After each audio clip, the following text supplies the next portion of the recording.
आज के बाद डरना मना है। जी हाँ, आपने सही सुना। क्यों? क्योंकि इस डर से मैं आपको हमेशा हमेशा के लिए छुटकारा दिलाऊंगा। माइंड एक्सपर्ट की टीम और मैं आपके लिए लेके आ रहे हैं एक सीरीज जिसमें हम आपको फियर के बारे में बताएंगे। हमें डर क्यों लगता है, किस वजह से लगता है, हमारे ब्रेन के कौन से पार्ट उसमें इन्वॉल्व होते हैं और हम अपने हर तरह के फियर को कैसे दूर कर सकते हैं। अब जब फियर के बारे में आप इतना सब कुछ जान जाएंगे तो आप समझ जाएंगे, समझ पाएंगे कि हम उससे कैसे छुटकारा पा सकते हैं। हम किसी भी तरह के फोबिया को, एंजाइटी को अपने आप से कैसे दूर रख सकते हैं। ये सीरीज जो मैं बनाऊंगा ये एक तरह से मिनी कोर्स होगा आपको फोबिया से, एंजाइटी से और फियर से दूर हटाने के लिए। तो ये बहुत इंपॉर्टेंट सीरीज बनने वाली है।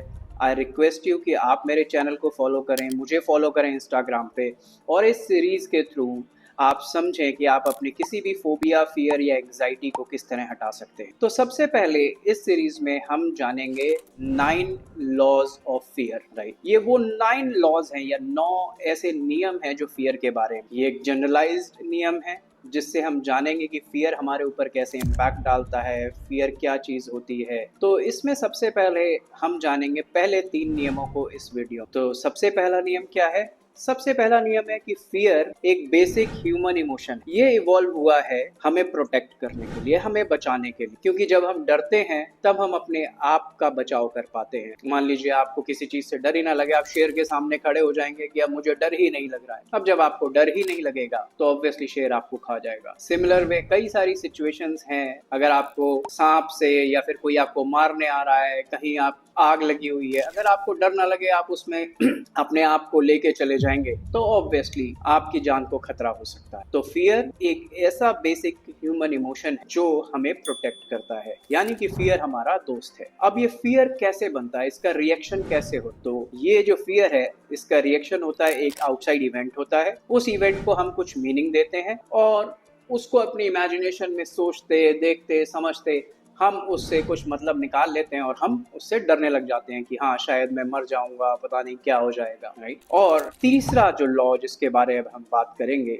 वो है कि हर फियर के पीछे एक वैल्यूएबल चीज को लूज करने का एक और फियर होता है। अगर आपको किसी भी चीज से डर लगेगा तो आप देखेंगे उसके पीछे कुछ ना कुछ ऐसा फियर है कि जिससे हमारा कुछ बहुत कीमती लूज हो जाएगा। चाहे वो हमारी कोई कीमती रिलेशन हो, चाहे वो हमारा बहुत ही कीमती कोई सामान हो, या फिर हमारी अपनी जिंदगी। ये सारी चीजें हमारे लिए बहुत कीमती, या कुछ और चीजें जिनको आप वैल्यू करते हो, बहुत हाई वैल्यू करते हो, तो हर फियर के पीछे ये एक इंटेंशन रहती है कि कुछ ना कुछ हमारे लिए जो वैल्यूएबल है वो हमसे दूर हो जाए। तो ये जो 3 लॉज, इनके बारे में आप अपने पास नोट्स बनाइए, रखिए, और मैं आपको इन्वाइट करूंगा कि आप फर्दर मेरे कोर्सेज में आइए जिनमें हम और ज्यादा डिटेल में बात करें। ये तो बहुत ऊपर से मैं आपको समझा रहा हूँ ताकि आप एक नॉर्मल व्यक्ति भी इसको समझ पाए। ठीक है, तो अगली वीडियो में हम बात करेंगे अगले 3 लॉज के फियर के बारे में और समझना चाहेंगे इसके बारे में, ताकि ग्रेजुअली चलते हुए हम अपनी लाइफ से फियर्स को हटा सकें। So please come and follow me, follow my channel and remove the fear from your life and B success. Thank you.